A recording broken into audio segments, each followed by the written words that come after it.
Fran, if you would present them to me so we can move quickly, and I will read those. If we still have time at the end, then we'll just open it up. Please make sure that all questions relate to education. We don't need to go off beyond that. Now, if there are any additions or corrections to the agenda, a motion to approve it would be in order. Jim McNeese makes the motion. Kathy Bush seconds the motion to approve the agenda. All in favor, raise your hand. All opposed? Ken, are you voting?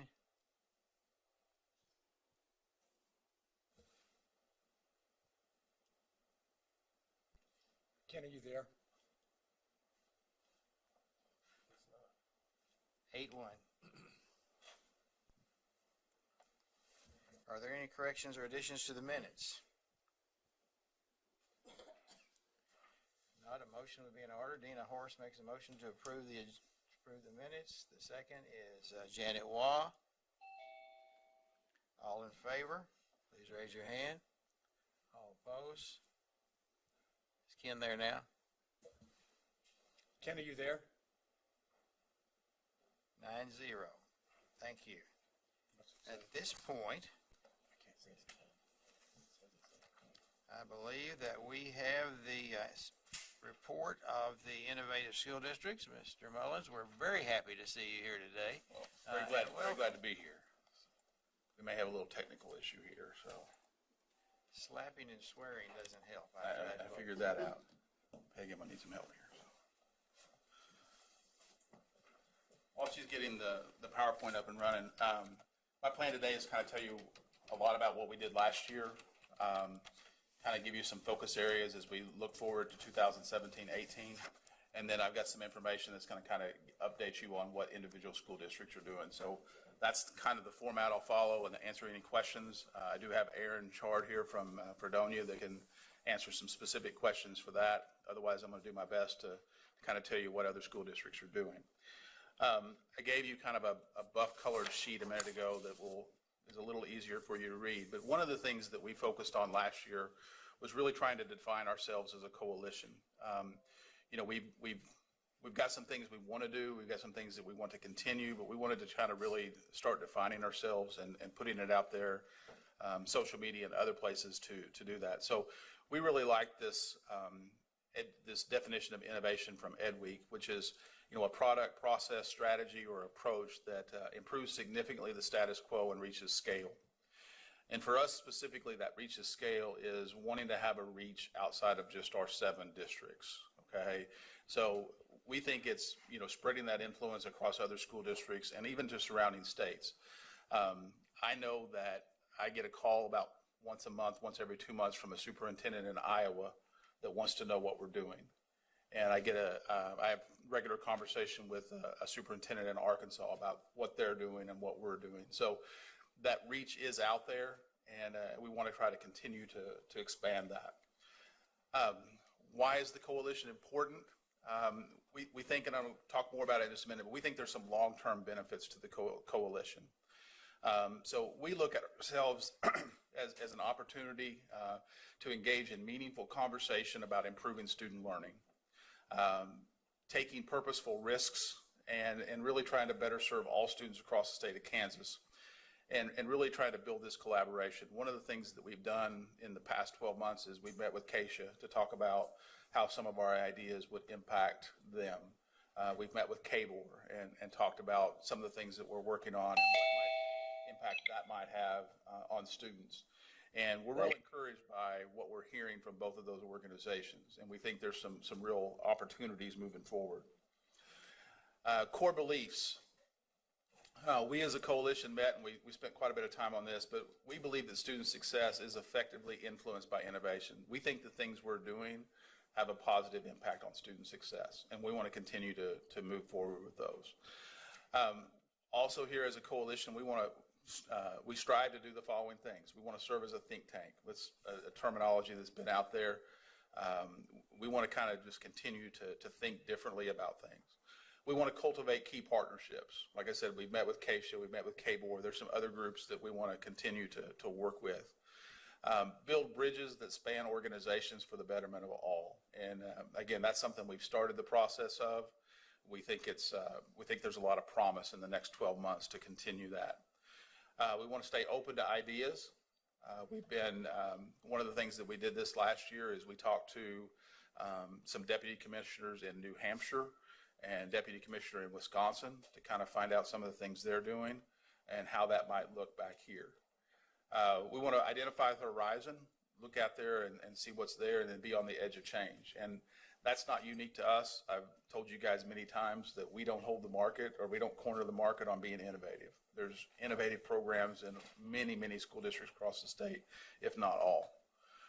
We want to work on overcoming resistance. There's some things that, anytime change has some resistance there, and we want to embrace change for the betterment of student success. Those are the core values that we agreed to last year. Our vision, just quickly, is to act as a purposeful risk takers to meet the needs of our students and diverse learners, and then challenging the status quo. So those are the vision of where we want to be. Our mission is to challenge that traditional thinking, construct brighter futures through collegiality with a focus on research-based best practices. So that was a major part of our work last year. In addition to this, we established 2 subcommittees that met throughout the course of the year. We had a graduation requirements subcommittee that met to look at different things, and we had a social emotional learning committee that also met throughout the course of the year to focus on some different aspects of social emotional learning. As we look ahead to 2017-18, one of the questions that I asked the coalition the last couple of months is, what's our purpose? What do we focus on for next year, and how do we fit in with all of the other things that are going on across the state? So we met, and these are the things that we as a coalition are going to really focus on for this year. So we want to work with KBOR to explore ideas and develop a framework for a competency-based diploma. We met with Dr. Flanders last month, introduced this idea to him, and he was very receptive. And so we're going to work on trying to expand that and really come up with an idea of what a competency-based diploma would look like. New Hampshire is the state that we found the most research on that's done this, and we're going to continue to reach out to them. In addition to that, we want to explore, I know Kansas City, Kansas is already working toward competency-based grading at their elementary. We want to kind of look at competency-based promotion as well, and it'd be an interesting conversation. We want to work with KSDE and others to explore how we might be able to provide opportunities for all students to explore career pathways regardless of their zip code. One of the conversations that we had with Brad Neuenswander at our last meeting was in the city of Wichita, there's 3,000 or 4,000 jobs in the aviation industry that are unfilled because they don't have skilled workers. And he also talked about there's a online program available through, I think, Wichita Area Technical College that our students might be able to take advantage of. And I was not even aware of that. And so there's some education things that we want to look at. How can we really inform everyone about what's available and expand those opportunities, because we want to be able to individual plans of study, which is one of your primary goals. It's one of our goals as well. We want to be able to meet those needs. We want to continue working on curriculum materials and lesson plans to show how to incorporate social emotional learning into regular classroom instruction. So the committee last year that was working on social emotional learning had started developing some of those lesson plans and trying to show ways that a regular classroom teacher could bring some of those things into what they do every day. We want to continue to research different methods for measuring social emotional learning. Again, that's an element of your board goals and outcomes. The one that we're kind of really interested in investigating is this concept of an innovative practices learning network. We don't know whether to call it innovative practices or innovative learning. But again, we desire to reach out and expand our influence beyond just our 7 schools. And we're trying to figure out what that might look like. And so an idea that's been floated around, and Brad Neuenswander talked to us about it as well, is and I need to reach out to the service centers. But what might it look like if we had some regional learning networks, and we could regionalize and have opportunity to come together and share innovative practices and share the work we're doing, share the work that other districts are doing with us. So we want to try to investigate that, see what it might look like to maybe have several of these located around the state. And it's just kind of an interesting concept, and we want to really look into that a little bit more. How do we fit? Again, this was a conversation that we had, and I've said this many times, we don't corner the market on being innovative. There are great things happening all across the state of Kansas. Individual school districts, the Mercury 7 schools and the districts that are working there, the Gemini schools, and the coalition schools. There's great things. Where you go, you're going to find awesome things happening in the classroom and the buildings. We want to create opportunities to share what we've learned, share what we're working on, and how our initiatives are impacting student success. I think that kind of goes back to this, maybe this Innovative Practices Network or Innovative Learning Network. We don't want to be in isolation of just 7 districts that come together and talk about this. We want to expand our reach. We also think we have an opportunity to grow collaborative partnerships for long-term growth and development. So one of the things that Brad talked about when he met with us last month is, the Mercury 7 is great. There's a lot of support going into those districts. It's going to be nearly impossible to have that same level of support all across the state. Okay, so we think that with some collaborative partnerships with maybe the service centers and school districts, that we have an opportunity to maybe have some long-term effect, and we'd like to figure out how we can do that. So a little bit about what the coalition districts are working on. Sure. Jim McNeese has a question. No, I'll wait till he's finished. Okay. Thank you. Okay. I'll go ahead and just kind of share what some of the individual districts are, and then we'll open up for questions. So McPherson is one of the Mercury 7 districts. Their middle school and their Eisenhower Elementary are the 2 that are the designated participants. And talking to their superintendent, Gordon Moan, every building in the district is going to follow that lead. So some of the things that they're specifically working on is long-term projects. They have college and career advocates. They want to continue that work and refine it. They are looking at expanding their early childhood experiences, increasing staff awareness of the social and emotional needs through Tessera. That is an ACT product that's really measuring social emotional learning. And then they've set the goal, they want to improve their graduation rate. They're not satisfied with where it is, so they've set it at 95% for the class of 2020 and beyond. Concordia, they are really reaching out. A lot of emphasis here. You see kindergarten readiness, so they're reaching out to their preschool providers in both public and private daycares, really talking about the needs of pre-K students. They're expanding their partnerships with Cloud County, and they're investigating panorama education, which is one of the things that I brought to the coalition last year just as some idea points. They're really looking at that as a way of measuring social emotional learning. Sure. This is a logistical question. I noticed some of the students are taking notes. Okay. Is it possible for them to have this so they don't have to get... I can get it to them, yes. So that they don't get writer's cramp in the process. Yeah. I'll get it to their instructor and make sure she can distribute it out to them. Okay, thank you. KCK, they have really launched some very ambitious things this year. So they have now 9th grade academies operating throughout all their high schools. They are working on project-based and industry-informed instruction. And it's really, and according to Cindy, is really taking hold. Their elementary schools are moving toward that standards-based or competency-based grading. Their career exploration opportunities, they're expanding those for students in elementary and middle schools. They've been doing that for a number of years. They're continuing to move that on. And then they're preparing for wall-to-wall college and career academy starting next year. That's going to be an exciting adventure that they're looking forward to. I will also say to them, related to this, Cindy informed me yesterday they have one more candidate for the specialized teaching certificate that we will be looking at later this week as a coalition and probably bringing back to you next month, okay? But just wanted to kind of give you a little heads up that that's coming. Blue Valley,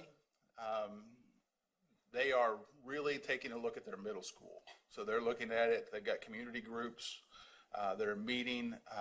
Their focus is changing middle school, changing those instructional practices, fostering engaged learners at that age level. They've come up with a new district definition of professional learning that allows more job-embedded learning opportunities. So they're really changing what that looks like. They are working on their own local definition of what's meant by social emotional learning. And then they're working to make instructional changes necessary to develop and provide student-centered, future-ready learning experiences. And so I'm really interested to see what that looks like as they continue to move forward. I'm sure it's going to be their CAPS program and some additional tweaks to that, but it'll be interesting. Hugoton, what they're working on is expanding CTE offerings. Again, I think that's a common for, you're going to see that as a common thread from some of us that are more rural, but continuing to develop those opportunities for kids, developing partnerships and internship opportunities. They are working to increase their percentage of students who graduate with some college credit. They are looking at pre-K programs, again, going back to this whole idea of kindergarten readiness. And based on their population, they're really looking at, is there a need and what would a K-12 Spanish program look like in their district? Because they really have a large population there. So that's what they're exploring. At Marysville, we have expanded our pre-K program this year, again, to improve kindergarten readiness. We're going to continue to try to tweak that and continue to make that better. Last year, we launched some internship and mentoring programs, and we want to continue to expand that. We found some success, we found some challenges, but we're going to continue to work on that. We have a huge focus right now on individual plans of study and college and career readiness. We've implemented several new programs this year to focus on those pieces. And we want to, again, tie into the whole idea of the individual plan of study, we want to continue to develop some programs that promote that career exploration. We don't think we're doing a good enough job of getting kids connected to that individual plan of study. And then Fredonia, and Aaron can jump in here if you want, they're really working on an early childhood center, early learning center. There's some building remodeling that's going on to take care of that. It's looking like they're going to have infant to kindergarten all in one building, basically, with all the services they need to support that. So that will be an interesting piece there. They're continuing, again, focus on the individual plan of study, growing their post-secondary success with some college outreach and some advocacy. And then they did last year some really interesting things with some summer learning academies, and they want to continue to expand on that and move forward with additional opportunities. So that basically, like I said, gives you a little bit of what we did last year, a little bit of what we're trying to focus on this year, and a little bit of what's happening at each of the individual school districts. So at this point, I'll open it up for questions. Thank you, Mr. Chairman. Bill, and to you and to all of the members of the coalition, thank you. Over these past years, you have defined yourself and evolved to a way that you are a core part of the whole redesign and innovative philosophy that we have in our state, and efforts. And thank you for each one of you aligning your vision of how you want to build your schools and innovate to the vision and the outcomes that we as a board have been part. You've been a great partner, and Bill, I want to compliment you on my time in working with the coalition. You've done a great job of transitioning and moving into that leadership role when we lost others. You're the third leader we've had, and also on behalf of the board and all the members of the coalition, we want to congratulate you on your personal health improvement, because during this time you've had some other health struggles, and you've still maintained and committed yourself to the leadership of the innovative districts. So, yeah, there are great things happening. You guys are working forward. The time has changed from 4 years ago, 5 years ago when it first arose, and the partnership we have with the board, and also the commitment that you have individually, but collectively, for innovation and improvement of student outcomes is to be commended. You know, it's been a struggle, but it's been a good struggle. And I believe that the work that you've done to this date has allowed us and given us permission to move forward in other directions. Doesn't mean better, it means other. And all of it is designed for the best interests of our students in our state. So to the innovative schools, collectively, thank you, and to you, Bill, for your leadership. Thank you for what you've done to bring us to this point. Good report. Great. Thank you. Thank you. Thank you. Had a couple questions. The competency-based diploma, can you tell us a little bit more about that? We're still doing a lot of research, but it would be basically, instead of it being based on a number of credits that you've earned, you would have to demonstrate certain competencies in order to. You're talking about at the secondary or post-secondary level? Right now at the secondary level is kind of what we're investigating, okay? So that when you graduate with that diploma, Right. it means that you've met these certain competencies, okay? Sure. It's more than just taking a certain number of classes. It's that you're graduating with this specific skill set. And then why are you working with that with KBOR? Because if we graduate a high school student with that, it might impact their ability to get into a KBOR institution. Okay. I just have some concerns about you guys going down a path trying to cut deals with other organizations that we're also already working on. Because I'm guessing every Mercury school out there and probably the Gemini are thinking the same thing. You know what I mean? And that's why we feel like we've got to connect. Yeah. Okay, because right now we're concerned that we're going in different directions and that we're working in isolation, and we're really concerned about that. We wanna should be. connect. We don't need, I mean, we've got the Gemini schools all meeting, by phone every couple weeks? And then you've got this regional thing you're thinking about. I don't know why we need those two organizations. And even the career paths, you know, where regardless of zip code, the Kansas Advisory Committee on Career and Tech Ed is already all over that. I mean, we're working on getting at least 7 career paths, 1 in each of the areas in every school district out there, and we're well on the way. So, I mean, we'd rather have you work with us than parallel, or does that make sense? It does make total sense, and that's part of what our conversation has been at the coalition is how do we connect with the work, okay, and how do we complement it, and you know, how do we work together better so that we're not just spinning our wheels in directions. Maybe you guys should have a member on the Advisory Committee on Career and Tech Ed, because they're all over it. Okay, we would definitely be open to that. Okay, No, we want to be they're really all partners. over that. We want to be partners. Okay, thank you. And I share some of Ann's concern that we need to, whatever we do needs to be coordinated so that we're not at cross purposes or working against each other. But I'm sure that won't be done on purpose, but sometimes that can be done inadvertently. Steve Roberts. Thank you, Mr. Chairman. Thanks, Bill, for all your work. What do you think the biggest hang-up is to giving poor kids the choice of school? If we could sell the idea that if they can arrange the transportation, if a family can say, we guarantee we can get the kid to your school daily, and we put the onus for transportation on them. Beyond that, what's the hang-up to giving poor folks choice in schools? I'll be honest, that's an area that we haven't discussed as a coalition. Okay, so I don't want to speak on behalf of the coalition for that. I feel like there's a measure of school choice right now in the areas that I live in. Okay, there's people in Home City, which is 6 miles away from us at Marysville, that are in our district that are choosing to go to Centralia. Okay, and they're able to do that legally. I have others that are going to that live further out in our district boundaries that go to Sabetha, okay? So, we're in a rural area. A lot of that's already happening, okay? So might I suggest that it's on us to just spread the word that it is legal, it's possible, we should encourage it where it's possible? I don't want to speak for you guys, but I think it's something that's happening, and I don't know how many people know about it. Thank you, Bill. I think that's happening in every school district. Probably so, to some extent. That's very common that does happen, at least in the rural areas. I see no further questions. On behalf of the board, I want to thank you for the good work you're doing and basically echo what Mr. McNeese said.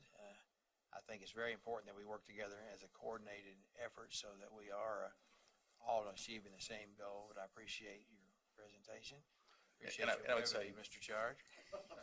Let me add to that. I think it's critical that we work together, but we don't want to take over. I mean, it's not our job to come in and butt our heads into what the department's doing or what other people are We doing. want to do that. What's that? We want to take over.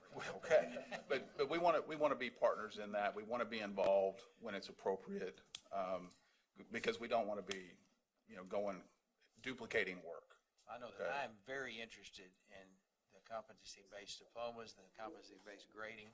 I think that that's something that I encourage you to continue and give us feedback on that, because I think that that's something that we all ought to consider. Okay. Thank you. Thank you.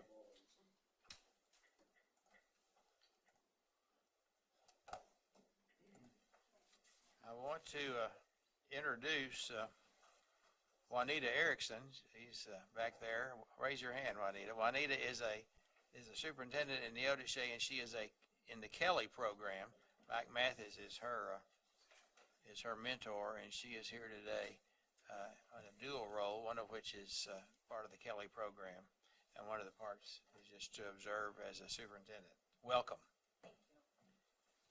I now declare the Citizens Open Forum of the Kansas State Board of Education open at 10:31. The State Board provides this opportunity for citizens to share views about topics of interest or issues currently being considered by the State Board. The State Board asks that speakers identify themselves by name and the name of the group they represent, if applicable. The State Board also asks that each speaker focus their remarks on issues or topics. Personal attacks will not be tolerated. Each speaker shall be limited to 3 minutes. Any board questions will be for clarification only, and the first and only speaker that I have is John Morton. Distinguished. That remains to be seen. I planned it this way, so I don't know if it's in the upper. Good morning, board members, Commissioner. Just want to alert you to a couple of things.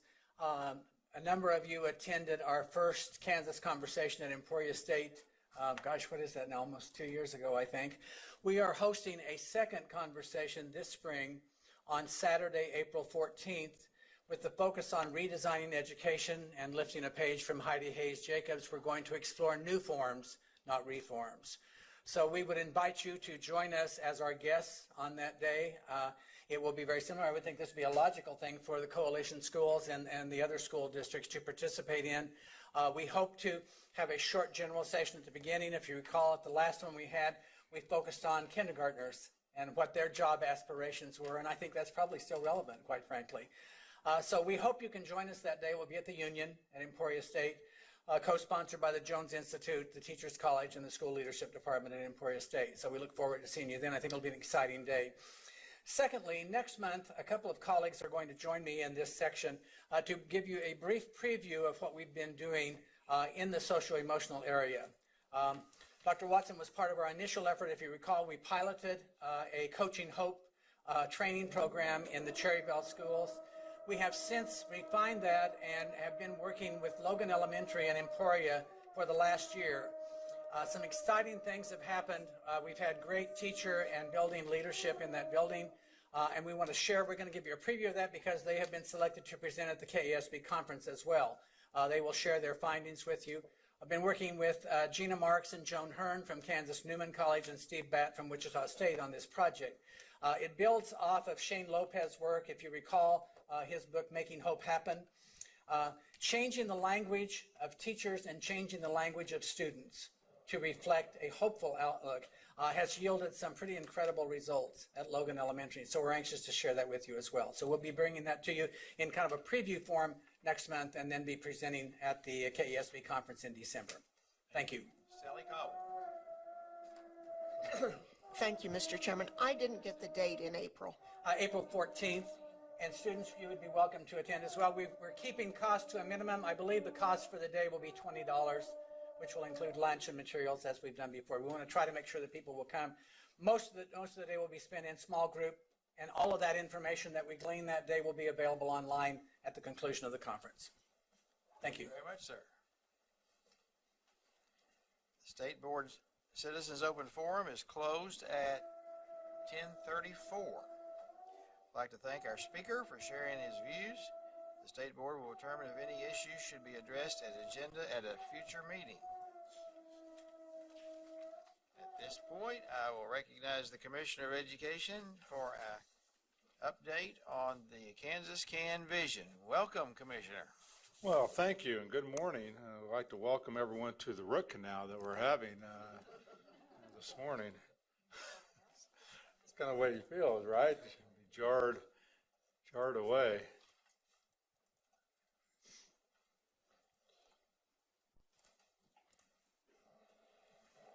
I wanted just to, speaking of root canal, I thought, you know, it's not good.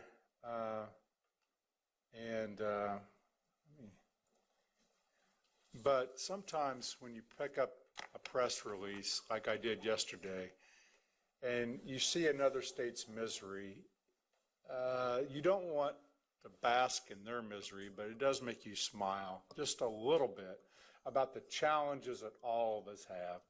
And I don't know if you saw where yesterday Tennessee announced that thousands of test scores in Tennessee on state assessment have been erroneously graded by a national company. You know, there's a lot of pressure that's been asked of us because of any shortcomings that we have with the University of Kansas.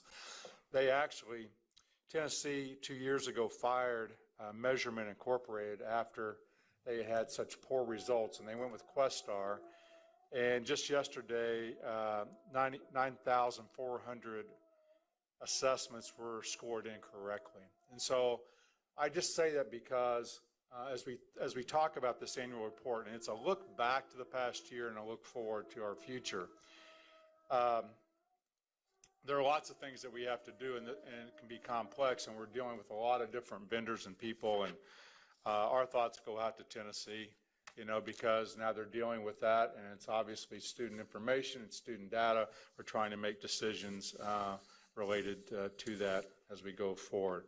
So we've got some video clips. I'm really glad that the students are here today, and as I said, I am a history major and a political science minor, and I didn't go into politics, so I still teach. So I still think of myself as that. And some of this you have seen before. I think some of it's a little bit new. And Janet, I promise we'll take a break, all right? I have a break scheduled between now and noon for all of you as we go through it. And I want you to please, as you always do, interrupt, ask questions, ask clarification as we go through this.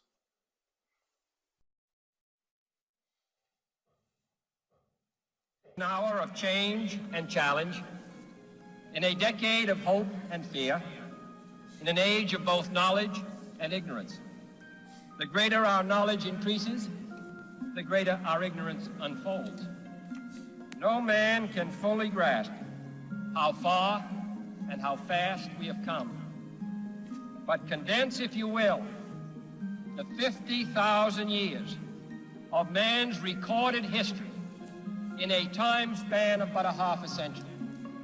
Stated in these terms, we know very little about the first 40 years, except at the end of them, advanced man had learned to use the skins of animals to cover them. Then about 10 years ago, under this standard, man emerged from his caves to construct other kinds of shelter. Only 5 years ago, man learned to write and use a cart with wheels. Christianity began less than 2 years ago. The printing press came this year. And then less than 2 months ago, During this whole 50-year span of human history, the steam engine provided a new source of power. Newton explored the meaning of gravity. Last month, electric lights and telephones and automobiles and airplanes became available. Only last week did we develop penicillin and television and nuclear power. This is a breathtaking pace, and such a pace cannot help but create new ills as it dispels old. So it is not surprising that some would have us stay where we are a little longer, to rest, to wait. If this capsule history of our progress teaches us anything, it is that man in his quest for knowledge and progress is determined and cannot be deterred. We shall send to the moon, 240,000 miles away, a giant rocket more than 300 feet tall on an untried mission to an unknown celestial body, and then return it safely to Earth. But why, some say, the moon? Why choose this as our goal? And they may well ask, why climb the highest mountain? Why, 35 years ago, fly the Atlantic? We choose to go to the moon. We choose to go to the moon. We choose to go to the moon in this decade and do the other things, not because they are easy, but because they are hard. Because that goal will serve to organize and measure the best of our energies and skills. Because that challenge is one that we're willing to accept, one we are unwilling to postpone. And therefore, as we set sail, we ask God's blessing on the most hazardous and dangerous and greatest adventure on which man has ever embarked.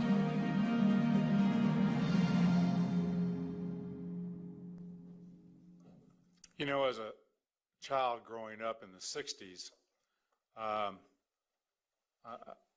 and as a history major, I've watched that clip many times. Still, I think, inspires and gives us, hope. And I also, as I think about watching that clip, I think it was not nearly that clear as I watched it in 1969 with my grandmother on the Curtis Mathis with the rabbit ears with the tin foil. It was not nearly as clear as we are able to digitize it today. So it's nice to go back to that. I'm going to talk about a lot of things today, but I want to put several things in perspective. You have the document, which will go into greater detail than I will be able to go over today, and you can reference this a lot, as this will become your annual report, and look back and look at where we're headed. I think it's instructive to think about a movie that came out several years ago that changed. It was a movie about the change that was taking place in baseball. Maybe the movie that's going to maybe come out that talks about this in the near future will be the analytics that are happening in politics about, targeted advertisement and the sophistication that's going on with analytics in almost every market. But Moneyball talked about as it relates to baseball and the Oakland Athletics. And past the details, or maybe what I kind of like about the analytics of any of that, and we're all involved with that, and every company's doing more and more of that. We are too. I think what was instructive about that is that if you remember one of the clips in Moneyball, they were talking about people that were washed up and, they can't do this and they can't do that. And if you remember the Billy Bean character would just, well, what can he do? He can get on base. And the metrics that baseball was using wasn't beneficial to how you actually win. I want us to think about that today, about the metrics that we've been using over the past 15 years to measure whether we're winning this race to the moon. And I want us to challenge ourselves to think about that in that era, as we raised student achievement as our sole goal, we failed to really encompass student success to a large scale. And so we're going to talk about everything in its total look And if we ever want to go back and isolate any parts of this, I think it would not serve as well, as we have to look at this as a total look at what makes up success. And so as we go to the moon for these students today, as we tell the innovative school districts and our Mercury and Gemini and all 286, strap it on, because we're getting ready for a ride, and it's going to be real big change. You have in your booklet in printed form where I've been the last year. We call this I called it the Route 66 tour. I was on it for like 2 blocks when I started this, and went from Galena out to western Kansas to Elkhart, and then up and then back. This was where I was in Q1 last year. And then I shifted a little bit more toward the northeast. You can see the school districts I was in Q2, and then in Q3, more in the northwest part of the state. And finally, in this quarter, I just spent quite a bit of time back in southeast Kansas. I visited 131 school districts this past year, 2 of which will be this week. I was in DeSoto on Monday. I'll be in Lawrence on Tuesday. And I also visited with 132 different groups. So just found that interesting. 131 school districts, 132 groups. So I was almost exact in the last year, and who would have known? Some of the groups I've spoken with: the Lawrence Boys and Girls Club, the Leadership Academy of Eudora, the Paola Chamber of Commerce. I spoke at the Wichita Area Technical College commencement. It was at the Blue Valley Foundation breakfast just recently. I was at the Regional State Library System Directors, and I was at the Council Grove Rotary, along with many legislative committees, etc. So if you think about that, someone said to me yesterday, "Oh, I follow you on Twitter and you're everywhere." I don't know if that's true, but I can tell you, and this is true of all of you in this work, we cannot do that enough. Everywhere I go, and I happen to be at Kansas State talking to some aspiring minority students going into education, and then tried to watch a football game with many rain delays. So I had a lot of time to talk to people. And I ran into 3 or 4 business people and other leaders that had no knowledge of the work that you're doing. So we cannot do it enough. We cannot say it enough. We cannot talk to enough people. And we cannot, as we get down this journey, we're starting year 3, as we go down this journey, it's instructive that we still have work to do to make sure people understand, why are we doing this? Where are we going? What are we trying to do? And you've heard me say a lot, it sometimes feels like, you were a singer from the 60s and somewhere you had a one-hit wonder and you're singing that every time. But every time, like in DeSoto, where I addressed the entire staff on yesterday, many of those people had never heard this message. And that'll be true in Lawrence. So it's really important. And that's why, I rarely travel out of state, because Kansas is a big state geographically, and 286 school districts, and we have a lot of people to go talk with. None of these are your current teachers of the year. In November, when we all get together, we're going to choose one of those to represent Kansas as the Kansas Teacher of the Year out of these 8. But they, as you know, in our program, hang together as a team. And yesterday, had the opportunity to spend some time in DeSoto with Jennifer in the lower right-hand corner. They're outstanding. These people will be outstanding.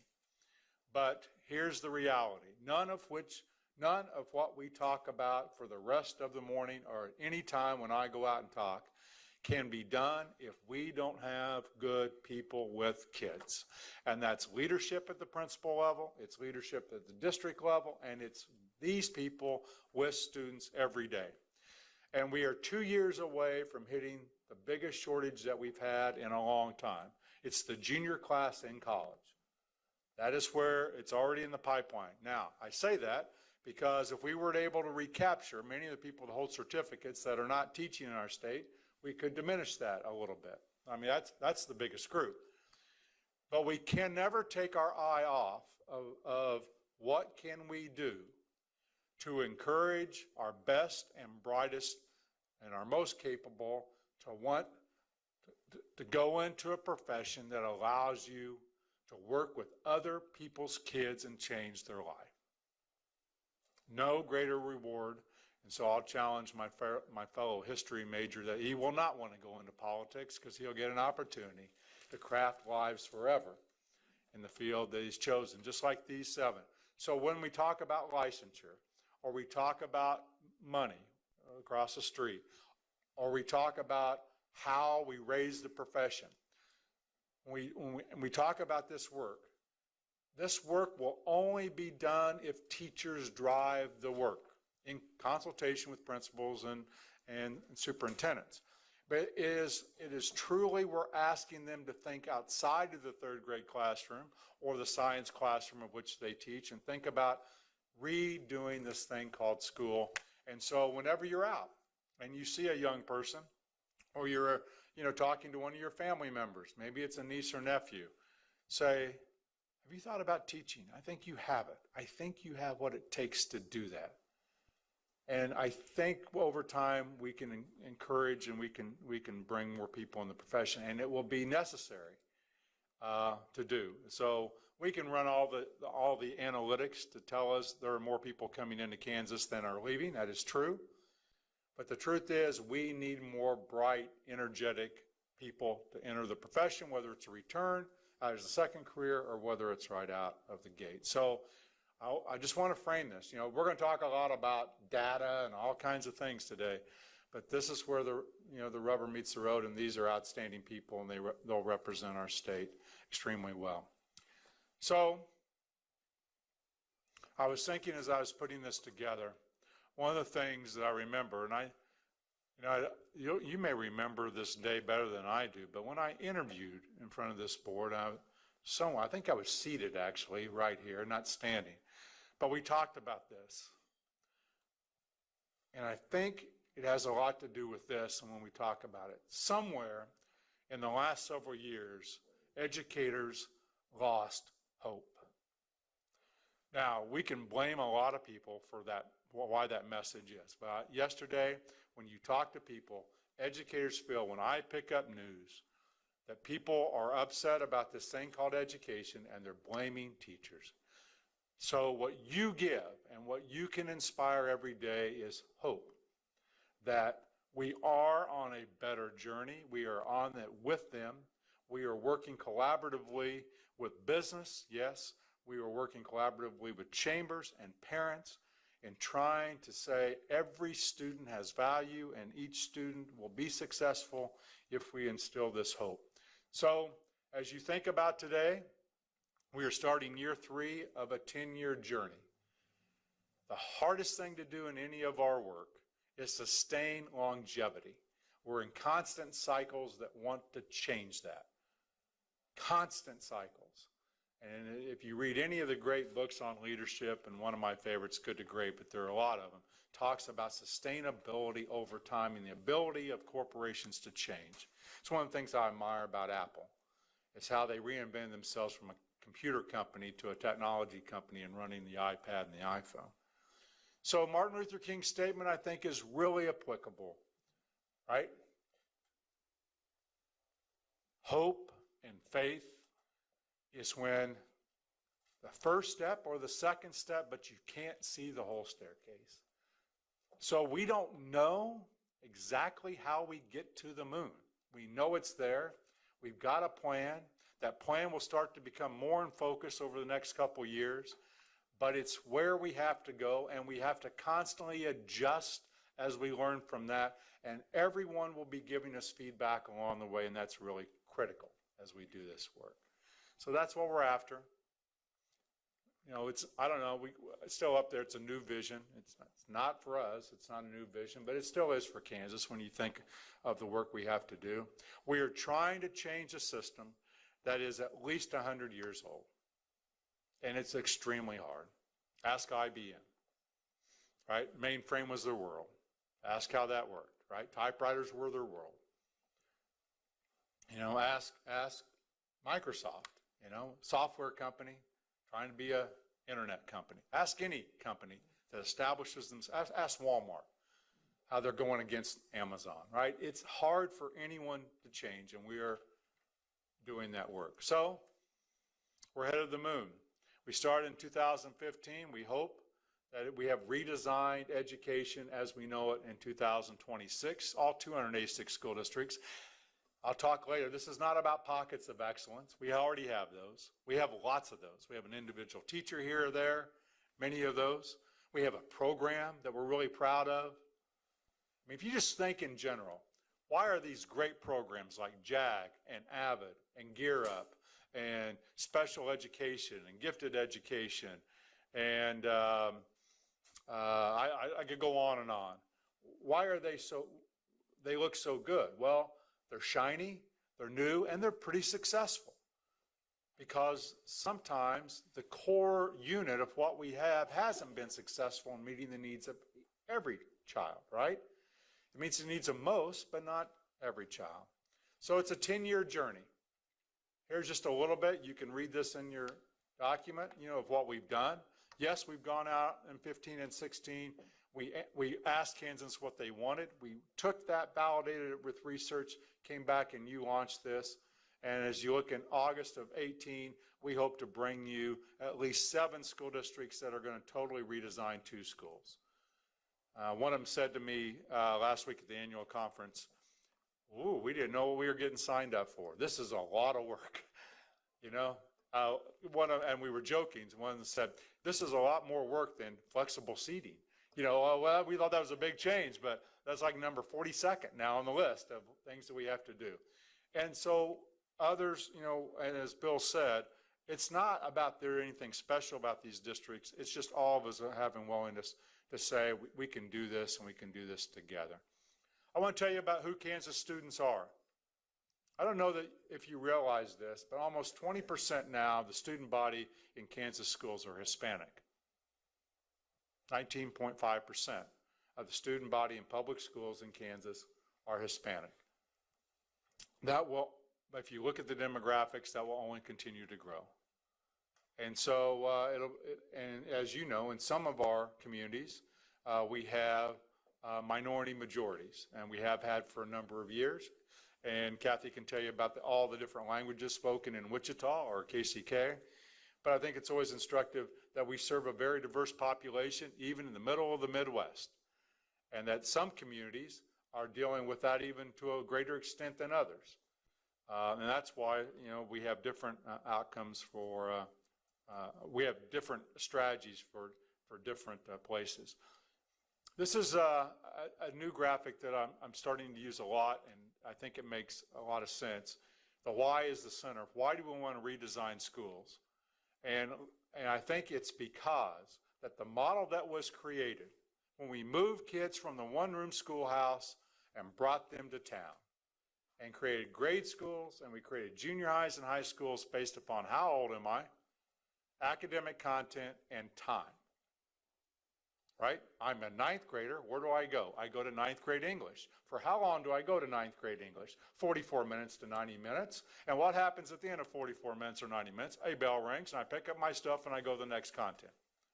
That is an organizational structure that has served us well. It's predicated on 2 things: that most of our workers will go work on an assembly line in Henry Ford's America. Go visit a distribution plant at Amazon in KCK or Gardner Edgerton. Go talk to an Uber driver and see if Henry Ford's America is still the manufacturing base that it was, and go talk to Spirit. Go talk to Goodyear. It's not. Right? That's why we have aviation jobs going unfilled. It's not unskilled work where you just do the same thing over and over again. So that's important. It's also predicated that most families look like Leave It to Beaver. Now I'm going to come home, and June will have cooked dinner. And Ward, the biggest worry is, what did Eddie Haskell do today to be mischievous? And more of our families are not. Ward and June Cleaver, and they're dealing with all kinds of issues, and we were predicated on that.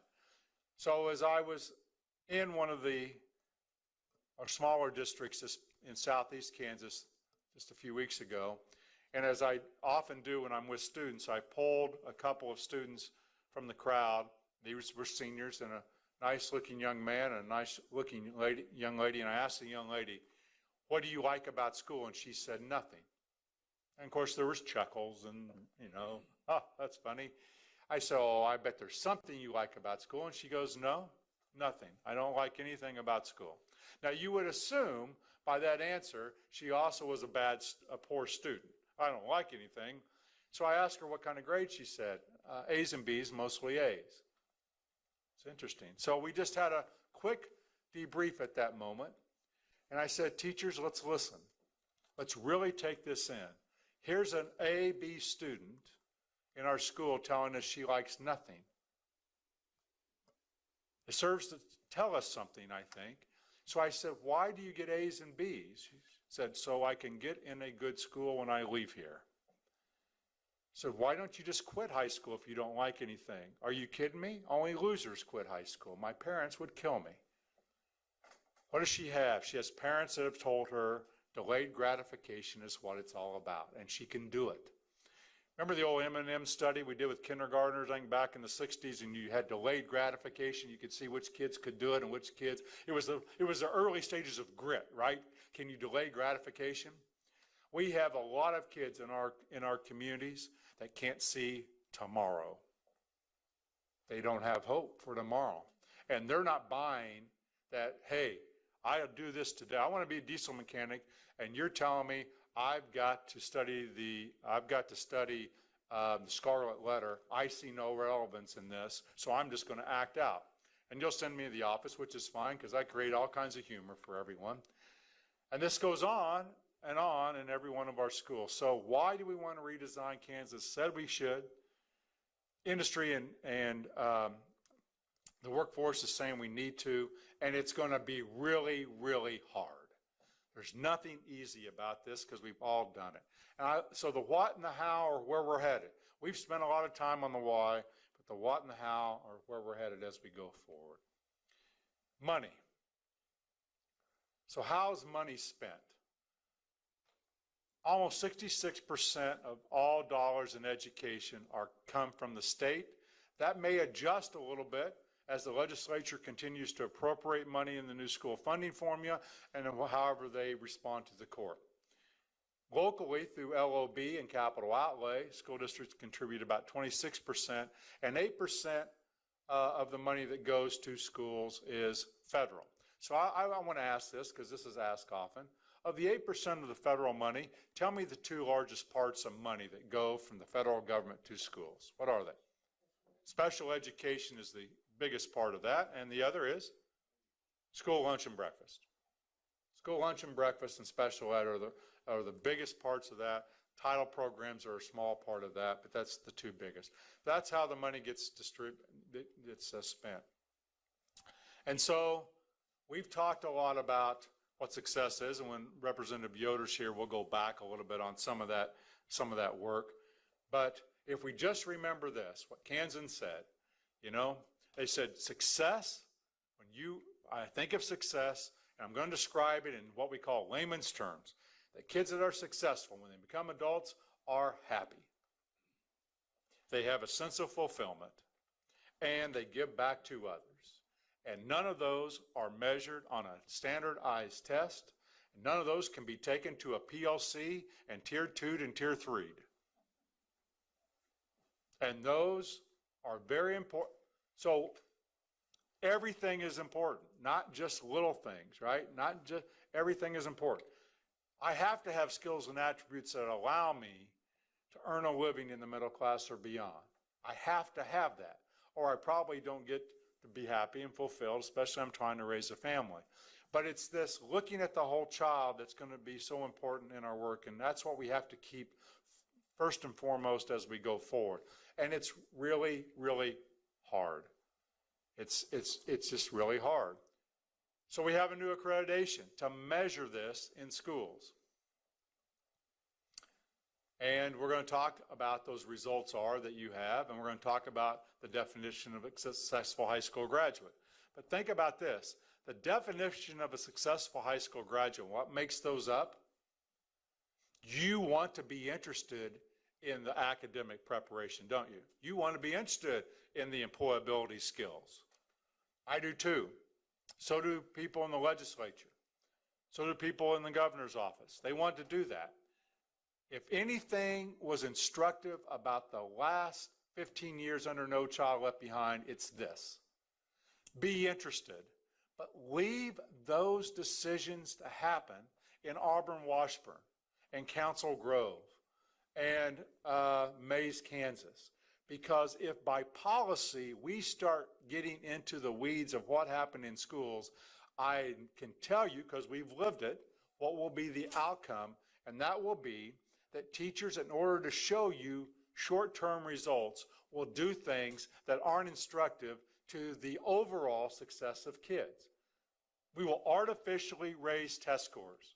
If you don't believe that's true, I challenge you to ask any special ed teacher that taught under No Child Left Behind about how we got special ed kids to proficiency, and they would say to you in the same breath, but they can't read at grade level.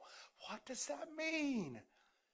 It means that when you get a policy that says we're only going to be interested in a small subsection, we will drive unintended consequences.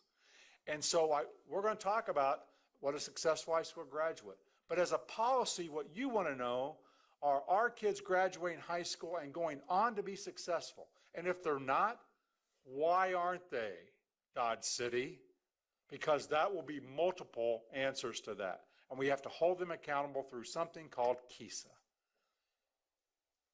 That's the first part. As you know, we ask them to kind of engage in the evidence-based practices, and the foundational structures, as we talk about a lot, are the Rose capacities. You know, that's where we're headed. So when you look at this in balance, it's not just in isolation. We also have federal legislation that holds us accountable. It's really civil rights legislation, but it holds us accountable. It's called ESSA. And before ESSA, Every Student Succeeds Act, it was called No Child Left Behind.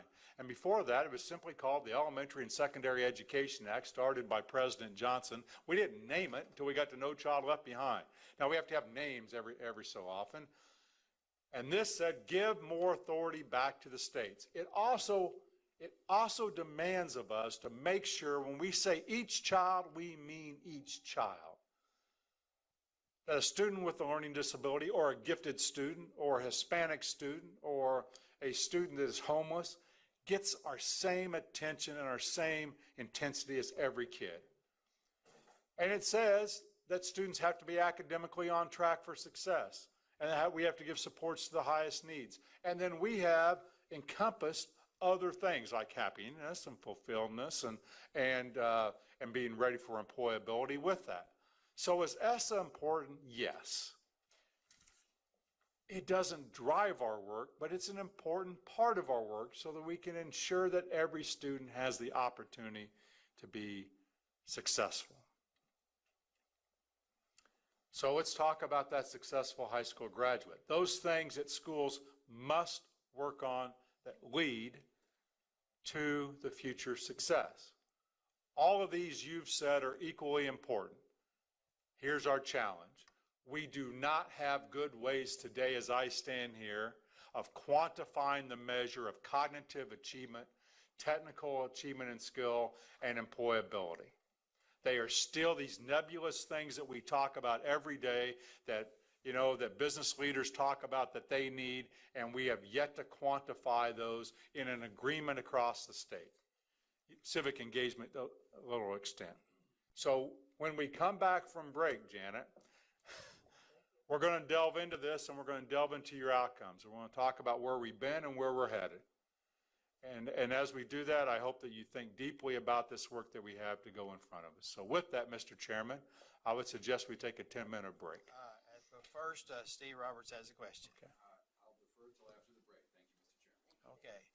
10 minutes, 20 after. Please be back.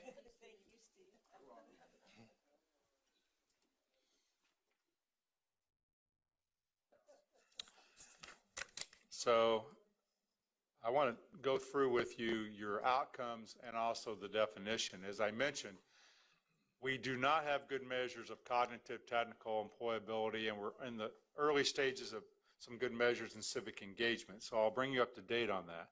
But I want to talk to you about academic preparation. And again, I want to put this in perspective as these are the 5 things schools have to work on, classrooms have to work on, to lead to this graduation rate and this post-secondary effective rate that we'll talk about. Academic preparation is a mixed bag as we take a look back.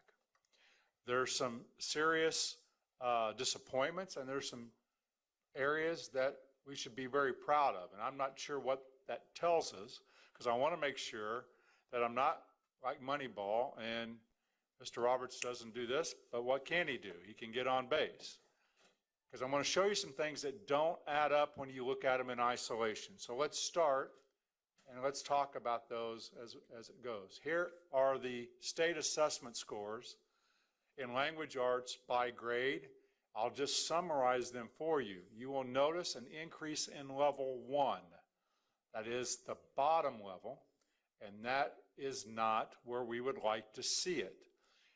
In fact, what we believe will happen over time is that we will see a stabilization, an increase of 3 and 4, a slow increase of 3 and 4 toward 2026. We will not see, if we do this correctly, a dramatic increase like we saw in No Child Left Behind, because we don't want to teach to the test, but we want to have every kid reading at grade level, for example, correct? So this is pretty universal. 3 and 4, slightly down. Level 1, slightly up. So this is not in the right direction. You look at mathematics, results are very similar, with a couple of exceptions. At the middle school in grade 8 and 10, level 3 and 4 actually increases slightly, but level 1 also increases.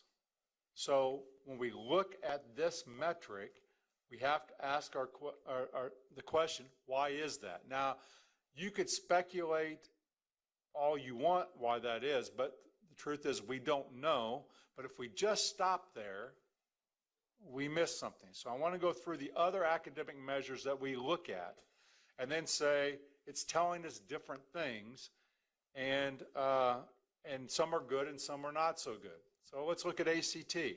Let's first of all talk about the composite score of ACT is down 0.2 points on that 36-point scale. So it dropped. We're still above the national average, but it's dropped 0.2. However, when you convert the ACT, which ACT does now in their profile, to what ACT calls their work keys, which is, do I have the skills to be ready for the workforce? 84% of the class of 2017 would score silver ready. They convert that. And what does that mean? Silver means that you have the academic workplace skills to be eligible for about 67% of the jobs in the country. That's what it means. And 28% of the class of 17 have academic workplace skills. That's all this means, academic workplace. Not that I show up to work on time, but I can read a tape measure and I can put problems together.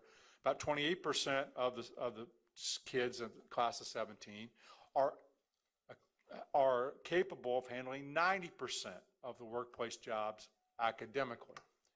So it dropped 2.2 points, and yet these scores are slightly up. The percent of kids college ready academically slightly dropped. So we're slightly up in the workplace readiness of ACT. We're slightly down in the 4-year college academic preparedness on ACT. And you couple that with what happened to the academic side of state assessments. Then we look at SAT, and you shouldn't put much stock in this at all, because not many of our students take it. That's why. Our sample size is small. But we had 932 students, and 82% of those students met all the SAT, all of them, the SAT benchmarks, and nationwide that's 46%. Well, I'm not sure that tells us anything except those 932 kids did pretty well. But it's again, part of, are they academically ready for college? And then it gets more complicated. Advanced placement. Advanced placement means I can do college level work and it's done in high school, right? Here are the advanced placement exams from 13 to 17, and what you see is that you see there we have dramatically increased the number of exams being taken, the number of students taking those exams, and the average score of 3, 4, or 5. 3, by the way, is where you get college credit. It's a 5-point scale. 3, 4, and 5 get you college credit. It has gone up. In fact, went up 2.1%. And you know who are the fastest growing segment of kids taking AP exams and passing? Hispanic. And African Americans also saw, I think, around 7% increase. Now, how can that be if the average ACT score dropped 0.7? We have to ask all of these things about the academic achievement. It may be, if you look at ACT, where we dropped 0.7, we also had fewer students who took the core curriculum, that took the test. And there's a pretty tight correlation between those two, ACT would tell you. And then look at this, dual credit. Can I take English Comp in high school and get credit? Which means I pass a college class. It doesn't mean, right, I took it. Look what happened to dual credit in the last year. Look at, and that's enrollment. You can see the enrollment and then see the course credit hours earned. We went up 23,000 credits earned. At the same time, ACT scores came down. At the same time, SAT scores went up for a small population, and AP scores were up. And at the same time, the student assessment scores on the state assessment are down. So I want to stop there because I'm going to go on and talk about other measures. This is what schools have got to analyze their data and ask the question, when we send students off to their post-secondary endeavor, whatever that is, are they academically ready for that? Are they, you know, do they have other skill sets too, but are they academically ready for that?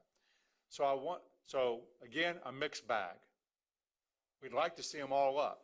They're not. They're not all down. It's a mixed bag. So what questions could I answer for you there before I go on? Yeah, Ann. Oh, I'm sorry. I'll defer. I think Ann had a question. That what we're teaching in high school and dual courses is not as rigorous as it should be? Well, the colleges are giving credit for it, Ann. Are they? And I know when we met with KBOR last month, some of them said, well, they're taking our tests. Yes, they are. So, I don't know. And they're using the curriculum developed by the colleges or the technical schools. And AP exams are up too. So there's a third, I mean, that's a third-party exam, that's nationwide. Those scores are up 2.1%. So that's the same senior group, by the way, that we're talking about went down on ACT. So, and then you couple that with when you look at state assessments and you're seeing the increase in ones or the decrease in 3 or 4, which 3 or 4 would be college ready. So I think it causes us to ponder about why that is and continue to look at the other measures as we go through. We shouldn't ignore it. We should have robust discussions about it. Okay, Janet? Thank you, Mr. Chair. Randy, on the technical colleges. Yes. My question is this. I know that we have wonderful technical schools, but also many of our local school districts are offering technical classes within their school. Are they working with these colleges to give the kids credit from what, because I know they oftentimes get their other credits, dual enrollment in the others. So are our local school districts, because I've been to several that have their own technical schools. Both. You were just recently at Base or Linwood and saw Yes. there. The answer is both. Sometimes those are just pathways that do not have dual credit, and sometimes they are working with community colleges or technical colleges where they do. Okay, because I was kind of curious if they could get that credit there. Yeah. Thank you. So, Be a while. okay. Thank you, Mr. Chair. I think this is a good example of what I think we've been saying for a while is you've got to look at multiple data points. And we finally have more than one assessment score to look at. So I appreciate the fact that you're providing a variety of data points for us to look at.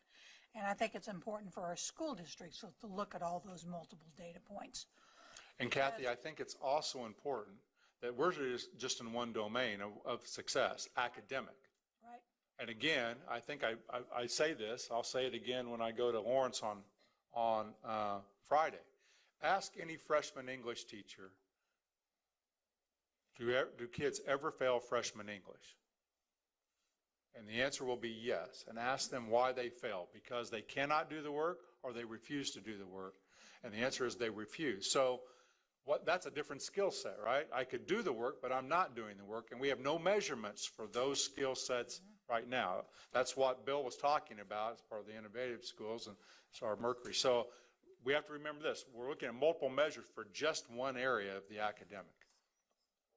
Thank you. Sally. Well, those statistics to me made me think that the students that are taking those tests right now have come up through the No Child Left Behind, right? Yes. So they are, I call them our transfer students. I don't know what, anyway. And I look at a lot of those tests and AP are still being given and designed the same way of the tests that they were used to taking under No Child Left Behind, where ACT has switched over. And SAT has too, a little bit. They have switched over to a different type of testing, and I guess I just wonder if we're starting to see the difference. Yeah, I don't know. I mean, speculation, I think, is there. I've got a story I'll tell you a little bit later of a parent and a school person that says, you know, if we isolate these and drill, we're going to exclude others. We've got to think about this in a cohesive package as we move it forward. But academic success does need to be there for future success. Right. We should all acknowledge that. But I went to ACT at first week in August. They have looked from kindergarten to employability at every chunk of grade. So like early primary, intermediate. At no place in that continuum does future success, meaning I graduate, for ACT it means I graduate for college and I get gainful employment, all right?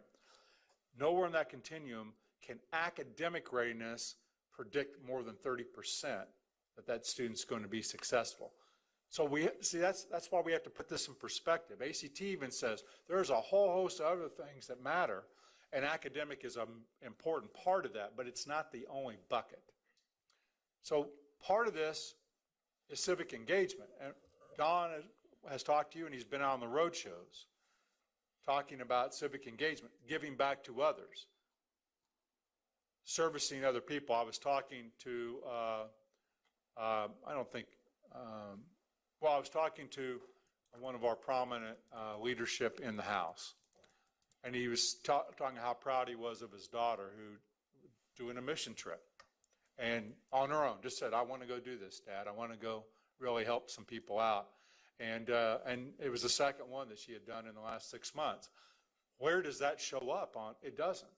But you said, hey, that's important. Kansan said that was important. And as you know, what Don's trying to do is scale this up, you know, and so that we have more people voting, we have more people engaged in like state board or city councils, and we have more people that say, oh, there was a bad fire down in Ashland last year. Let's go help those people. Or let's run a blood drive. Or let's give back to our community. So we're starting to see, we're going to see some measures here, and the outcome of that's going to be, are they participating more in democracy? Jim. Well, I hate to get you, you seem to have transitioned into the next slides, and I'll wait until we get to the final part to respond. Okay. So that's all we know right now. We need employability. Again, I just was talking to some people about employability, and here's the kind of tongue-in-cheek. Randy, I can teach them most anything. Can you get two things? Can they pass a drug test and show up to work on time? All right? That's a skill set that people are begging for, especially in southeast Kansas, where I'm at, where unemployment's really high. I hear that a lot. That's not showing up on any of these tests. So that's why we have to develop good measures across the board. Jim, do you? Defining success is where I was going to jump in, and I want to just go back a minute to the number of things you mentioned, the ACT, dual credit, and AP. For the last 25 years, that's been the defining success for a high school. You know, how many students are taking AP courses, how many students are in dual enrollment, and quite frankly, you know, how many students are in dual credit. You know, it's really important. That's how we measured it. What the results were not talked about. You know, graduation rates have gone up. ACT participation has gone up because all those things indicated, if you looked at the past, success. But just because you increased those numbers didn't mean you were going to be successful, that those students were going to be successful. It was a system being defined. It wasn't the individuals. So it's really good for us to know those numbers, but let's not get caught in the trap of, you know, how many dual credits do you have? Are they prepared? Are they doing well when they go on? That's what's really more important, and that's the transition we've made. Defining success under these old terms just brings us back to the old way. So we need to define success in new terms, you know, for the culture of our schools. I was recently talking to a collegiate football coach, and we were talking about metrics and analytics, and he said, it always makes all of us football coaches smile when everyone wants to talk about the speed in the 40-yard dash. It has no correlation to football success at all. They're fast. They get knocked out, they can't shift, they can't block, they can't do all these other skills, but it's used over, oh, he's a 4.3, he's a speedster, he's a 4.8, can't run at all. Tom Brady can't run at all. He's only 40 years old and wins a lot of games. I don't know. So I say you should not say this isn't important, but it's important within the context. So here's how you said you wanted to measure this. That successful high school graduate was for schools and for classrooms to look at. You wanted to look at social emotional growth, and you wanted to look at kindergarten readiness. And by the way, this is important. Whose responsibility is it to have students ready social, emotionally, and academically to come to kindergarten? Parents. That should always be the first place we look. How do we help parents do the work that they want to do? But in some communities, because of work or because of other things, they're going to have to scale that. That's why when Seaman has a community meeting and talk about early childhood, the solutions they will come up with is different than what Rusty Arnold's doing in Independence, because they're different communities and they have different needs. An individual plan of study, where we don't ask a kid, what do you want to be when you grow up?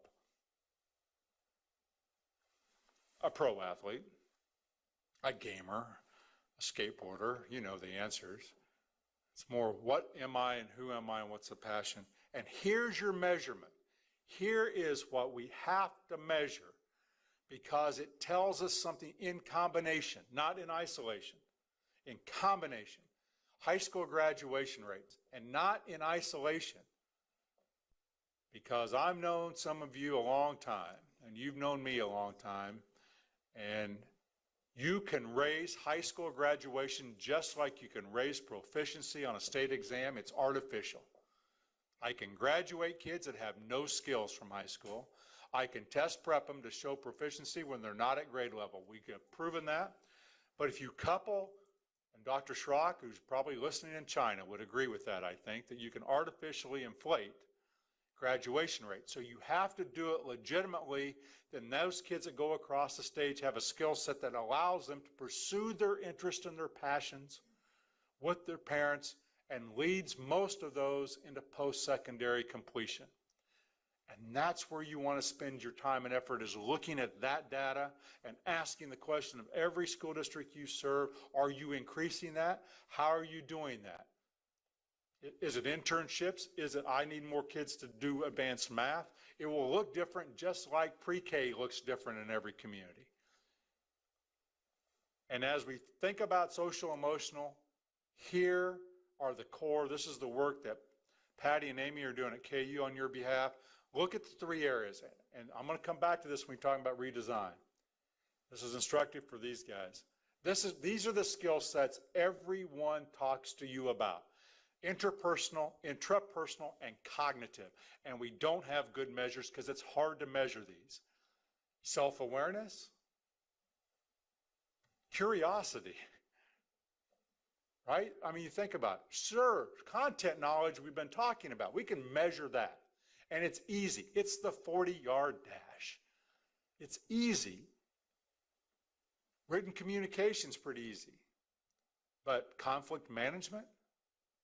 And yet those are the skill sets in conjunction with each other that everyone wants. So that's our social emotional domain. Where does that going to happen? It happens at the local school district. It will be measured through the accreditation. Because if we were to assimilate that data, can you imagine if one of the things we were looking at is we wanted to know if a student was creative, and we came to John and we said, John, you're creative, aren't you? Put that down. Put that down. You're creative. Make us look good. You're creative. He said, no, I'm not. I'm an accountant. I want to be precise. I don't want to be creative. No, you're creative. And then you see what happens with the data. It's about talking to kids and their family about where they're strong and weak. No student is strong in each of these areas. We aren't as adults. Kindergarten readiness. Very quickly, you know, we adopted ages and stages. Over the summer, we sent out materials. We started the trainer of trainers. Where are we at now? We're in phase 1 of training all kindergarten teachers in the state to use ages and stages. By the spring, we'll do phase 2 training. We're collecting data locally. No data's coming to us. It won't until the fall of 2008. So where's baseline? The fall of 2008. Are you impatient? Yes. Am I? Yes. We're on a long journey of sustainability. We have to get this right and get constant feedback. And it doesn't lend itself to 6-month knee-jerk reaction. We won't have total data until next fall, and that will be the first time we have it across the state. We have it for the pilots, but we don't have it in every community. That will set the baseline of which we then try to improve that metric going forward. IPS, pretty far along. Most places have their IPS in place. They're doing it in different ways. As you know, this year we're doing career advising training. All middle schools and high schools have started doing that. Career cruising has been a powerful tool to that. And by 18-19, next school year, they must have at least a formal plan in middle school, somewhere in the middle grades in high school. And this is what I want to focus on, because it is not where we want it to be, and it's a complex answer, and we've talked about it many times. If you want to go compare Dodge City to Garden City, do it here. If you want to go compare Liberal to Coffeyville, do it here, because it tells you what happens to kids after they leave high school. And that means I have to incorporate all of these skill sets. And so you can see our average graduation rate's 85% through 11 to 15. It's always a 2-year in arrears look. It's a 5-year average, so our small schools don't have this up and down. We have been at 86% last year in graduation rate, and we'll know in November what it is for the class of 17. And we're hoping that that starts to increase. If it jumps from 86 to 92, we should be suspect. I'm just going to tell you, we should be suspect. You can't do that. It's hard work to legitimately graduate. But I said this at the KSDE conference. James Regier, who's a superintendent at Whitewater, was telling the story of how hard he had worked on one student, and they lost the student. And before he left the conference, he said, I'm going back. You know, we've now had 48 hours to think about, we need another plan to see if we can re-engage the student. He did something that caused him to get kicked out of school. It was pretty bad. Because they didn't want to lose that one. That's what it has to be. It's one student, one family. The yellow is what we're trying to increase. The red are those students that graduate high school that go on to something post-secondary. They go to technical school. They go to community college. They go to a 4-year college. They go somewhere to earn a piece of paper. And the blue is simply the combination of who goes to college times your graduation rate, because you have to subtract out the kids that don't graduate. We're at 44%. So Kathy, I think we started today talking about the vacancies in the aircraft industry in Wichita. Do you read that every day in the paper? We have jobs going unfilled in the train trades every single day. Even in our area, Mr. Chairman, we're the highest unemployment. Skilled workforce going, why? Because we don't have enough kids that have those skill sets to take those jobs. We need 70 to 75% of our kids to have some level of post-secondary success. We are at 44. I can't shout that from the mountaintop enough. We're 25 to 30% below. And we've got to move that up. And it's academic and it's social, emotional, and it's all of these factors. So if this works right, we'll see if it does. Oh, look. Ask me later. See if this will work. If not, we won't do this. I don't know why it's welcoming me this. Let's try again.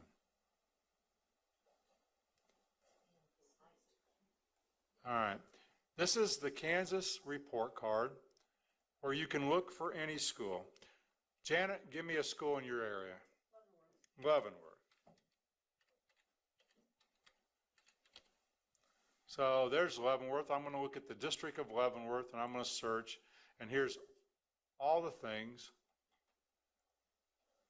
that you can find out about Leavenworth. And we're going to look at their post-secondary success. Transparency was one of the things all of you will remember that the legislature asked you to do. Be transparent, hold schools accountable. Here's Leavenworth.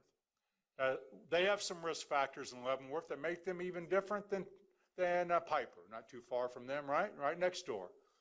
We would predict their post-secondary effective rate to be between 54 and 55. They actually score 52, right in that predicted range. They're at 52. Guess what? They're above the state average. Let's break out the champagne. Let's put a banner up. That's what local school boards will want to do. They're above the state average. Should celebrate that. They're in the sweet spot of where they should be. That's all good news. And we're about 20% low of where we need to be. Right? By telling our story, we're one of the best states in the country on almost all measures. But it's not good enough. We're going to talk about the success of each child. So look at this. Where can they improve? Well, they have a 93% graduation rate.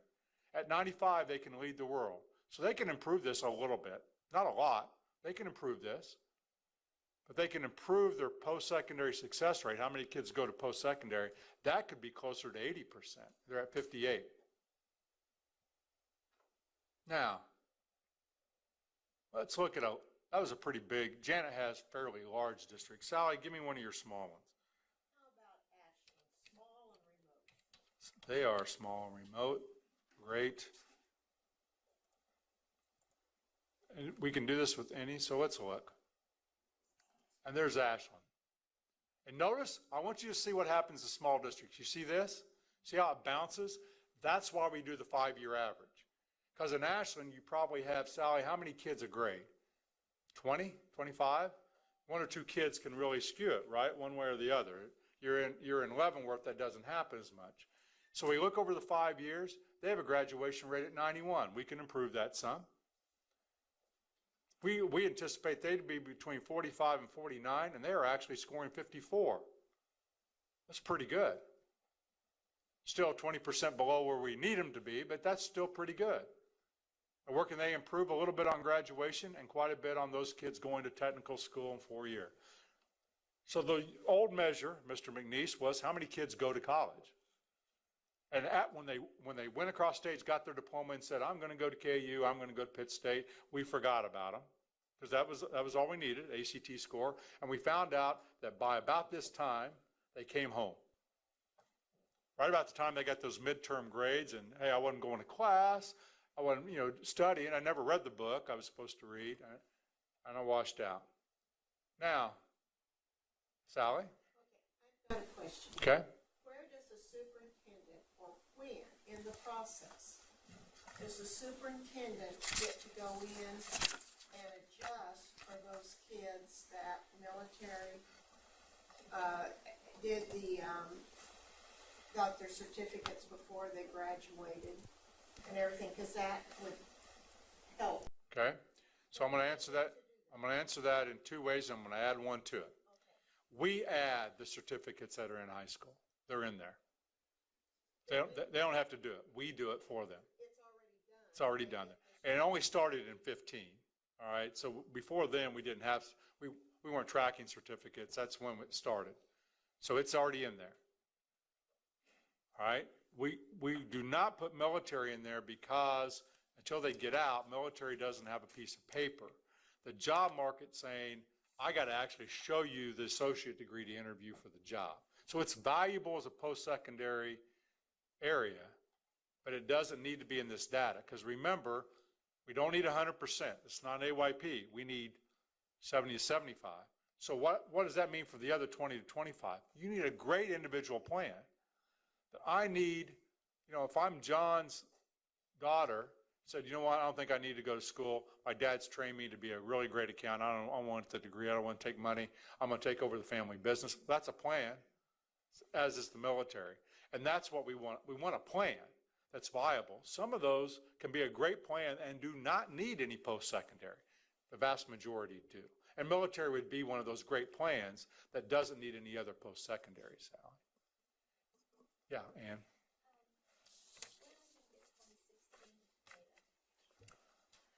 We will get 2016 data in January of this year. Oh, really? Yep. Takes that much of a lag? Well, we have to wait till the fall semester's complete, and then the National Clearinghouse releases it in December. Then we have to clean it up a little For bit. the kids who graduated in 20? Kids that graduated in 16. Yeah. Yeah, because we'll take the snapshot of them in 17. So this always is a 2-year rear look because it takes us 2 years out of school to take that look. Well, and I know Beth's working on this, and I'm real interested in what winds up. I mean, it's not certificates, it's certifications, as I understand it, that we're counting, not just certificates. Correct. Like Microsoft credential is not Right. counted. Correct. That 155 list changes every year, so we can't be changing this every year about, oh, if a kid gets a certification in this, it counts, and if this, it doesn't. We've got to have something more stable. So I'm hoping they get that cleaned up pretty soon, because schools are going to be wondering what's on the list. Right. Yes, Sally. That 155 list, we count all certificates, not just who's on the 155. We count industry recognized certifications. We don't, for example, I get a Microsoft Word certificate is not counted. It's not an industry recognized certification. Okay. That's a skill, that's almost like a badge, or if you would think about a micro-credentialing, it's a good skill, but it doesn't exactly lead to the post-secondary job, like an AWS welding certificate does, for example. So now, what are you doing with the school districts that are coming out of Dodge City Community College, that are the feeder schools, and for Dodge City, who we don't have that clearinghouse information? You hope to get it the first time, but they're not going to have a 5-year history. That's right. So Well, they're going to see a pop. Yeah, they're going to see a pop. Yeah, because they weren't in there at the time that we ran this. Okay. I guess I'm just a little concerned about those districts are at a little disadvantage of this. Think about this. Alan Shepard didn't even go into orbit. He was in suborbit. John Glenn first went into orbit. We have to stage it. It's not perfect. We will get better. We're going to have different matrices. We got to get better, but we got to get going, right? I mean, we got to stage it as we go. You're right. All that's correct, Sally. Jim? With the staging, Ashland High School is getting their data on the high school, but what about larger districts like KCK and Blue Valley and Wichita that have multiple high schools? Are we breaking this out for high schools, and if not, when can we expect to? Good question, and the answer is yes and no. We are breaking it out. It is in their authenticated system, which means it's private data because we're accrediting by district. They can all see that in their what we call the AMOS system. We are having discussions, though, Jim, that for the large districts that have multiple high schools, and there are not that many, that we would go ahead and publish that data so everyone could see that, and we're probably headed toward that. Right now, It's they going can to be on get the it. state report card. I think it should be. Yeah. Yeah, because even like Lawrence or Salina, where you have two, would still be, I think, beneficial for people. Yes. Thank you. Now, I want to show you, because this is important, as it relates to KISA. So I'm in Ashland. I want to know, doggone it. You know, we have a league. We play football in a league. Every Friday I get kind of to know if I'm any good or not on football, right? To go play other people. So if I go up here to board goals and go to post-secondary comparison, what's Ashland's? I should have looked. What's its district number? Right there, 220. Thanks, Sally. I can now say I would like to take a look at Ashland compared to enrollment, and I can look at schools that size-wise look very close to Ashland. Now, there's no surprise there because we play sports against people that are like size, right? We have debate against people that are like size, so that's nothing new. But what if I want to know who looks like me demographically, like free and reduced lunch and disabilities and mobility? I can click on the compare at risk and look what happens. Here are the schools that look like. Here's Ashland. And, who looks like me? Oh, McPherson looks like me. And Ashland may go, we don't want to look like McPherson. We don't look like McPherson. Well, you do in the makeup of the student body that you serve. That's all that means. So what Ashland probably wants to know is, tell me who's size-wise like me that also looks like me. And look, there are a few schools that do that. These are the schools that look like Ashland and are also about the same size as Ashland. Wouldn't that make a great KISA team, visitation team, right? They look like us. We could share, like Bill was talking about, we can share things going on. We could maybe share. That's how superintendents and principals can look at this data going forward. Kansas, right here. And then you go to board, Kansas report card, KSDE.org. Public information right there, as promised to the legislature in the new school finance bill. And because you wanted it also. So that's what we're focused on. 3 of those are things we do, and we'll have some measurements just like academic with those. And 2 of those are where we're trying to go as we think about this work. Very quickly, because you're wanting to go to lunch. I mentioned this before. This is from a book that I like, and I've established a pretty good friendship with Thomas Murray. Every school, I'm going to say every school has pockets of innovation, and we highlight those. What separates good schools from world class is the learning that takes place across the board for every student. They have access to that. There's our Mercury. There's our Gemini. Nice cross-section of the state, isn't it? From there to there, 29 school districts trying really hard to do what you have asked them to do in the way that their parents and their community want to do it. They're going to have some models. They're going to have some models. We have some now. I can almost go to any community, and you know what I find? A 3rd grade. You know what I find? I find a U.S. history course that has some bell schedule to it. Now, they're all a little different, right? We're going to have a new model. I'm fully convinced of that around those other, around these things. It's personalized. You say that, and I'll say this in Lawrence on Friday, it freaks teachers out. Elementary, it freaks you out. How do I do this? I got 28 kids because Steve and I were talking before. The way we've thought about innovation is keep the system the same, pile more on the teacher. Can't do it. You've got to think about a structure different. I can't do it if my caseload for these history people are 160 kids a day. That's pretty typical in a large district. I have 160 history. How do I personalize that? I see them for 52 minutes and they're gone. I never see them the rest of the day. Longer time with teachers, immersion with parents. I want to show you a couple short clips. Don't get hung up about the schools that are illustrative. Think about the concepts because it's going to look a little different.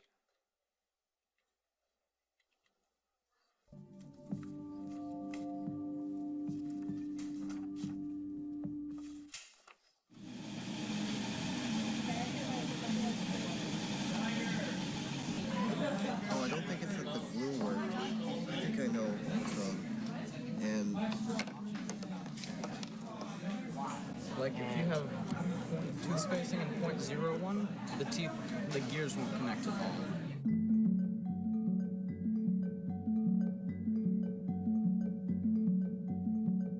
We didn't know that it was all going to work until maybe 4 weeks before exhibition, Yeah. 3 weeks. We knew that pieces of it were working, and even those pieces were impressive. We had to learn about civilizations, the Mayans, the Romans, and the Greeks. And Scott and Mike didn't want to just teach us this, so they came up with this big wheel, which is a big gear, which has a lot of drawings on it, and is connected to all these other mechanisms, and they each represented our theory. Then they had to, on their own, develop and defend an idea on why they think civilizations rise and fall. So we had to create like a flow chart just explaining what our theory was, and then we got critiques on it, and then we created a group one. Another piece is on the mechanical side. They need to take what's already an abstract concept with their theory, and they have to take that and actually physically manifest it. They have some very preliminary metrics they need to use. They know that there's going to be a big wheel turning at a certain RPM. They know how many teeth that is, so they have basically a box to work within, some bounds to work within, and they have to make everything. Yeah, I can get one.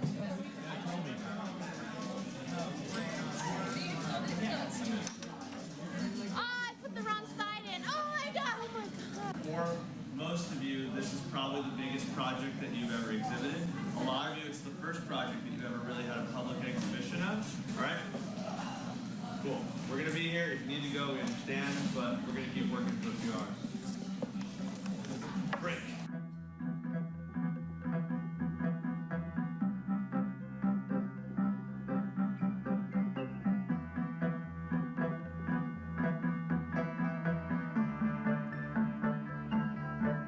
This idea of sort of making something and having a public exhibition and having people come look at it, and you have that feeling that we all have, like, how did they do that?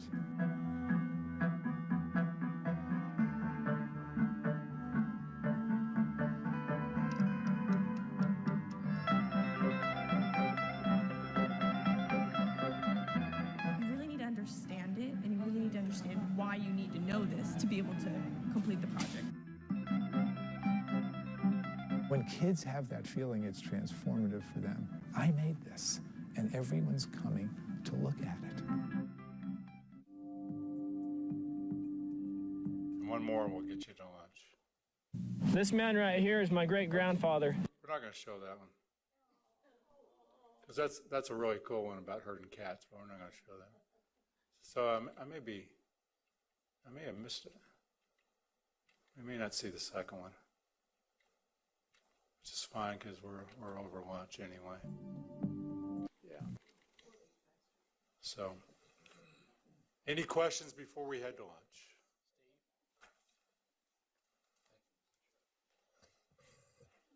We have much to discuss, don't we? Yes, we do. Why 10 years? How did this come about beyond President Kennedy saying we can go to the moon within 10 years? What drove this project, from your perspective, to be a 10-year project instead of, say, a 3 or 4 year project? I think the metaphor of going to the moon is a big part of that. I don't know if it's exactly 10-year, 9-year, 12-year. It's going to take some time to change 286 school districts to a different model. And we're in year 3. All right, we're launching year 3, and we've got the first 7 or 21 that are going to start. So next year we'll have that launched. We'll start to learn from that.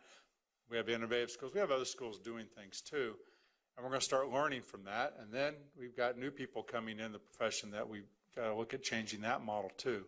It's going to take some time. And it seems that 10 years is still a fairly ambitious timeline.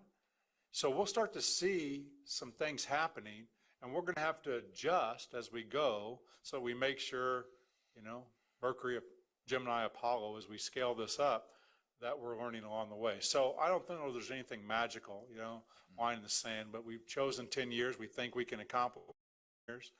We may find we've accomplished most of it in 10 years and we're not there. We may find we're a little bit earlier than that. But that's where I think we can do that work. Well, I would just submit that I'm very optimistic, given what's happened to this point. but I'm not optimistic with the time frame, and here's why. We're in political positions here. Right. And we change these positions every 2 years. And a time frame like that means, I know I won't be here 10 years from now. Now, John and Janet might be here because they're in their 19th year now, and they're never going to stop, right? But, you know, a couple of elections and keep it on the track, so to speak. I don't know, because you spoke earlier about maintaining that momentum is the hardest thing. It is. And so I'm just wondering if we could accelerate the timeline reasonably with reasonable expectations, because when I read that we have August of 2018, we're going to have this thing redesigned for at least Mercury and maybe Gemini. Some of them, yes. August of 2018. Yes. I think there's a window of opportunity here to get it done, not within a decade of 10 years, but within the decade. And I hope we can have that we're discussion. going to learn a lot from Mercury and Gemini that will instruct us on that. But I would point this out, because you know I love to point out anything in history. President Kennedy was assassinated, President Johnson was run out of office, and President Nixon was president when we landed on a man on the moon. So that it did withstand some political change, but the will to do that. When Mercury reports to you in August, and then again probably the next August, a full year into it, they will give you, along with Gemini that launched next year, a pretty good indication of the scalability, how fast the scalability can happen. Because you're going to have stock. I mean, you've got a nice range in there in between. So, thank you. We will reconvene at 1:30, and I will try to be in my chair at the proper time.